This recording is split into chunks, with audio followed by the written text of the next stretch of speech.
ይህ ማይክል አስትሮሎጂ ዩቲዩብ ቻናል ነው። የዛሬው ጥልቅ ክፍለ ጊዜያችን በሰው ልጅ ሕይወት ውስጥ ወሳኝ የሆነውን ነገር ግን ብዙ ጊዜ በተሳሳተ መንገድ የሚተረጉመውን የዕድል ክፍል ወይም ፓርስ ፎርቹና እና የሰው ልጅን የባህሪ ተፈጥሮ የሚመረምር ነው። ከኔ ጋር አንድ ጉጉ ተማሪ አለ። ዛሬ የምናደርገው ውይይት ላዩን የሚነካ ሳይሆን በቅርቡ ለገበያ ያቀረብኩትን ኮዝሚክ አስትሮሎጂ ማዛሮት የተሰኘውን መጽሐፌን መሰረት ያደረገ አካዳሚክ ትንታኔ ነው። ሰላም ላንተ ይሁን ተማሪ። ሰላም መምህር ማይክ፣ እንደምን አለ? ዛሬ እጅግ ወሳኝ በሆነ ርዕስ ላይ ልንወያይ በመሆኑ በጣም ደስ ብሎኛል። በተለይ በገበያ ላይ ካለው ኮዝሚክ አስትሮሎጂ ማዛሮት መጽሐፍ ላይ ያነበብኳቸው አንዳንድ ነገሮች አሉ እና እነሱን አብራርተህልኝ ወደ ዋናው የፎርችን ጉዳይ ብንገባ ደስ ይለኛል። መልካም። መጽሐፉን አንብበ መምጣትህ ለዛሬው ትምህርታችን ትልቅ ግብዓት ነው። ብዙ ሰዎች አስትሮሎጂን የትንቢት መነጽር አድርገው ብቻ ነው የሚመለከቱት። ነገር ግን በመጽሐፉ ላይ በግልጽ እንዳስቀመጥኩት አስትሮሎጂ የራስን ማንነት የሚገንበያ ካርታ ነው። እስኪ ንገረኝ፣ ከመጽሐፉ ውስጥ ቀልብህን የሳበውና የዛሬውን ርዕስ ለመረዳት መነሻ ይሆነናል የምትለው ሐሳብ ምንድን ነው? መምህር፣ በመጽሐፍህ ላይ በተለይ የሰውነት ኃይል ኤሌመንት ኤነርጂ እና የባህሪ አይነቶች ቴምፐራመንት የሚገናኙበትን መንገድ የገለጽክበት ክፍል በጣም አስገረመኛል። እኔ እስከ ዛሬ የማውቀው 4 ኤሌመንቶች እንዳሉ ብቻ ነበር፣ እሳት፣ መሬት፣ አየር እና ውሃ። ነገር ግን አንተ በመጽሐፍህ ላይ ኮሌሪክ፣ ሳንጉዊን፣ ፍሌግማቲክ እና ሜላንኮሊክ ከሚባሉት ጥንታዊ የሕክምናና የባህሪ መገለጫዎች ጋር አያይዘህ አቅርበሃል። ይህ ከዕድል ክፍል ፓርት ኦፍ ፎርቹን ጋር እንዴት ይገናኛል? እጅግ በጣም ጥሩ ጥያቄ። ይህ የትምህርታችን መሰረት ነው። ልብ ብለህ ስማኝ። ብዙ ኮከብ ቆጣሪዎች ነን ባዮች ፓርት ኦፍ ፎርቹንን ሲያሰሉ ቁጥርና ዲግሪ ብቻ ነው የሚያዩት። ዕድልህ ያለው ሁለተኛ ቤት ነው፣ ስለዚህ ሀብታም ትሆናለህ ይላሉ። ይህ የተሳሳተ ወይም ያልተሟላ ትንታኔ ነው። እውነተኛው ፕሮፌሽናል አስትሮሎጂስት የሰውኛውን ቴምፐራመንት ወይም የባህሪ ግለ ውህደት መረዳት አለበት። እስኪ እንንተትን። በአስትሮሎጂ 4 መሠረታዊ ኃይሎች አሉ፤ እሳት፣ መሬት፣ አየር እና ውሃ። እነዚህ ጥሪ ኃይሎች ናቸው።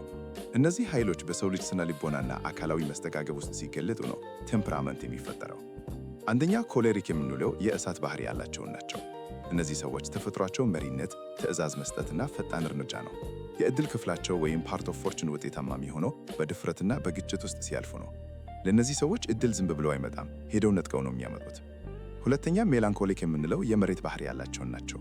በመጽሐፉ ላይ በሰፊው እንደተተነተነው እነዚህ ሰዎች ጥልቅ አሳቢዎች፣ ዝርዝር ጉዳዮችን የሚመረምሩ እና ለዲፕሬሽን የተጋለጡ ቢሆኑም በውስጣቸው ትልቅ የመዋቅርና የሥርዓት ብቃት አላቸው።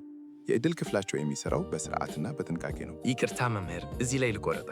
ሜላንኮሊክ ሲባል ብዙ ጊዜ እንደ ደካማ ወይም አኩራፊ ተደርገው ይወሰዳል። ታዲያ እነዚህ ሰዎች እንዴት ነው ዕድላቸውን የሚያገኙት? ጥሩ መልከታ ነው።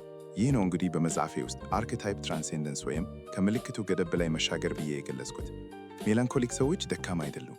እንዲሁም የዓለማችን ታላላቅ ፈላስፋዎችና ሳይንቲስቶች ሜላንኮሊክ ናቸው። የእነሱ ዕድል ያለው በብቸኝነት ውስጥ በሚገኝበት ነው። ፓርት ኦፍ ፎርቹን ለምሳሌ በቪርጎ ወይም በካፕሪኮርን ላይ ሆኖ አንድ ሰው ሜላንኮሊክ ባህሪ ካለው ይህ ሰው ዕድሉን የሚያገኘው ጫጫታ በበዛበት የገበያ ቦታ ሳይሆን በቤተ ሙከራ ወይም በጸሎት ቤት ወይም በቢሮ ውስጥ በሚሰራው ጥልቅ ሥራ ነው። ዋናው ቁል ራስን ማወቅ ነው። ባህሪን ስታውቅ ዕድልህ የሚመጣበትን ቧንቧ ትከፍተዋለህ። ሦስተኛው ሳንጉዊን ነው። ይህ የአየር ባህሪ ነው። ደስተኛ፣ ተጫዋች፣ ግን ደግሞ ቶሎ የሚሰለቻቸው። የእነዚህ ሰዎች ዕድል ያለው በግንኙነት ውስጥ ኔትወርኪንግ ውስጥ ነው። ብቻቸውን ሆነው ቢሰሩ ዕድላቸው ይሰካል። አራተኛው ፍሌግማቲክ ነው። የውሃ ባህሪ፣ ረጋ ያሉ፣ ማይቸከሉ፣ ሰላም ወዳድ። የእነዚህ ሰዎች ዕድል ያለው በማገልገልና በስሜት መረጋጋት ውስጥ ነው። ከተጣደፉ ዕድላቸውን ያበላሹታል። ስለዚህ ተማሪዬ፣ ፓርት ኦፍ ፎርቹንን ከመስራታችን በፊት እኔ ማን ነኝ፣ የትኛው ኤሌመንት ያመዝንብኛል ብሎ መጠየቅ ያስፈልጋል። ይህንን በሰፊው ለመረዳት ኮዝሚክ አስትሮሎጂ ማዛሮት መጽሐፍ ላይ ያለውን የኤሌመንት ስሌት ማየት ይጠቀማል። አሁን ግልጽ ሆነልኝ። ማለትም ዕድል ፎርችን ለሁሉም ሰው በተመሳሳይ መንገድ አይመጣም ማለት ነው። ለአንዱ በድፍረት የሚመጣው ለሌላው በትዕግስት ይመጣል ማለት ነው። በትክክል ይህንን ነው የጥበት ወሰን የምንለው። አስትሮሎጂ ወሰን አለው። ያ ወሰን ያንተ ማንነት ነው። አሁን ወደ ዋናው ስሌት እንግባ። እስኪ ስለ ፓርት ኦፍ ፎርቹን አውጣት ምን ታውቃለህ? ብዙ ሰዎች የሚሳሳቱበት ነጥብ አለ። እኔ እስከማውቀው ድረስ አሳንደንት፣ ፀሐይ እና ጨረቃን በመደመር የሚገኝ ይመስለኛል፣ ግን ልዩነት እንዳለ ሰምቻለሁ። ልክ ነህ፣ ግን ሙሉ አይደለም። እዚህ ላይ ነው ፕሮፌሽናል አስትሮሎጂስት እና አማተር የሚለየው። በመጽሐፌ ላይ የሌሊትና የቀን ልደት ወይም ዴይ ኤንድ ናይት ቻርትስ የሚል ሰፊ ምዕራፍ አለ። ስሌቱ እንደተወለድኩበት ሰዓት ይለያል። በቀን ለተወለደ ሰው ወይም ፀሐይ አድማስ በላይ ስትሆን ፓርት ኦፍ ፎርቹን ኢኳልስ አሳንደንት ፕላስ ሙን ፕላስ ሰን። በሌሊት ለተወለደ ሰው ወይም ፀሐይ አድማስ በታች ስትሆን ፓርት ኦፍ ፎርቹን ኢኳልስ አሳንደንት ፕላስ ሰን ፕላስ ሙን። ይህ ለምን ሆነ ይመስልሃል? ፍልስፍናው ምንድን ነው? በደንብ እርግጠኛ አይደለሁም መምህር። ምናልባት የፀሐይና የጨረቃ ሚና ስለሚቀየር ይሁን? ጎበዝ ሙከራ ነው። ነገሩ እንዲህ ነው። በቀን ፀሐይ ንጉሥ ናት፣ ብርሃን አለ፣ ንቃትህነት ወይም ኮንሽስነስ ይመራል። ስለዚህ ዕድልህ ከፀሐይ ከፍላጎትህ ተነስቶ ወደ ጨረቃ፣ ወደ አካልህ ወይም ወደ ቁስ መምጣት አለበት። በሌሊት ግን ጨረቃ ንጉሥ ናት፣ ጨለማ ነው። በዚህ ጊዜ መሪው ስሜት ወይም ኢንቱዊሽን እና የነፍስ ጥሪ ነው። ስለዚህ በሌሊት የተወለዱ ሰዎች ዕድላቸውን የሚያገኙት በሎጂክ እና በምክንያት ሳይሆን በውስጣዊ ስሜታቸውና በአጋጣሚዎች ነው። ቀመሩ ሲቀየር የዕድል ቦታው ይቀየራል። ብዙ ሰዎች በኢንተርኔት ላይ ዝም ብለው ሲያሰሉ ሶፍትዌሩ የቀንና የሌሊት ልዩነትን ካላገናዘበ የተሳሳተ ዕድል ቦታ ይነግራቸዋል። ያኔ ሰውየው ዕድሌ 8ኛ ቤት ነው ተብዬ ነበር፣ ስልጣ ግን አላገኘሁም ይላል። ምናልባት ትክክለኛ ቦታው 4ኛ ቤት ሆኖ ከቤተሰብ የሚገኝ ሀብት ሊሆን ይችላል። ይሄ በጣም አስገራሚ ነው።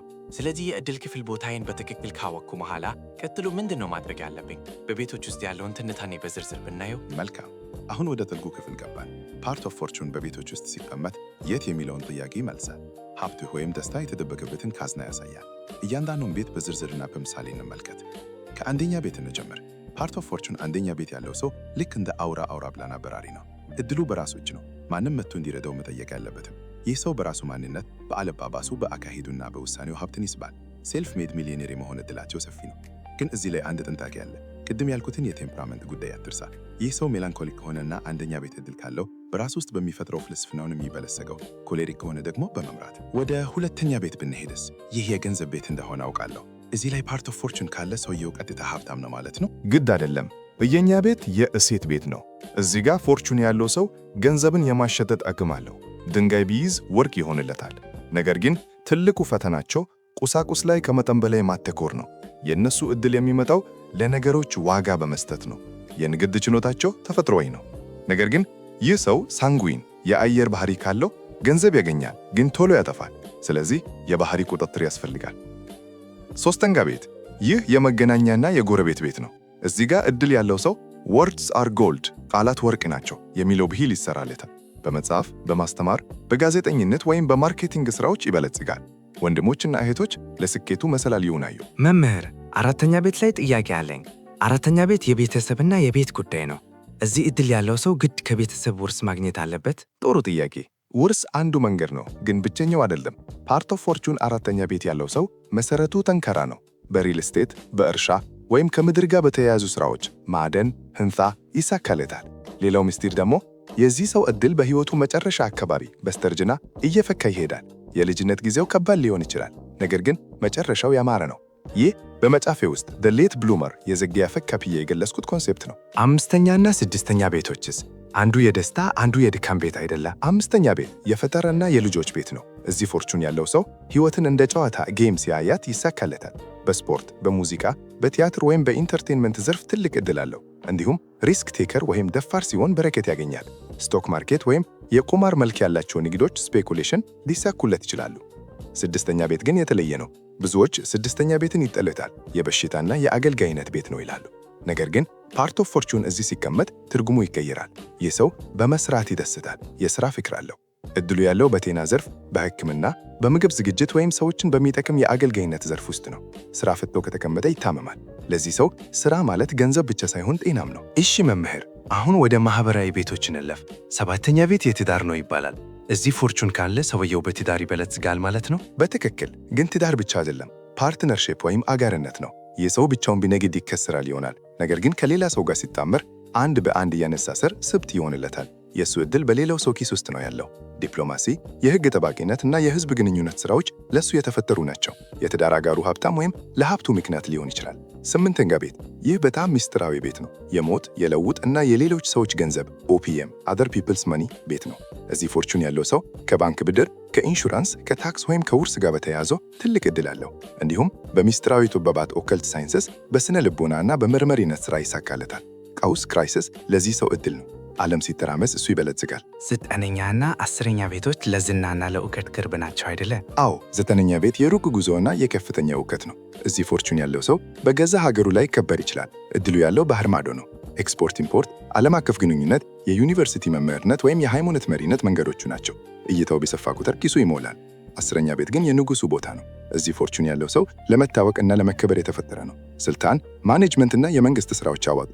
ስሙ ከገንዘቡ በላይ ይገነባል። ግን እዚህ ላይ አንድ ትልቅ ማስጠንቀቂያ አለ።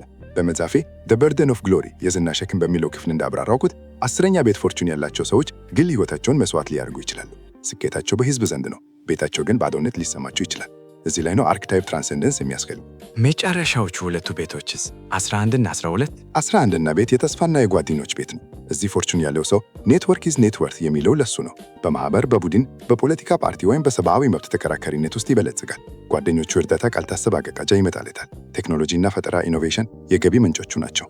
12ኛ ቤት ግን በጣም አስቸጋሪውና መንፈሳዊ ቤት ነው።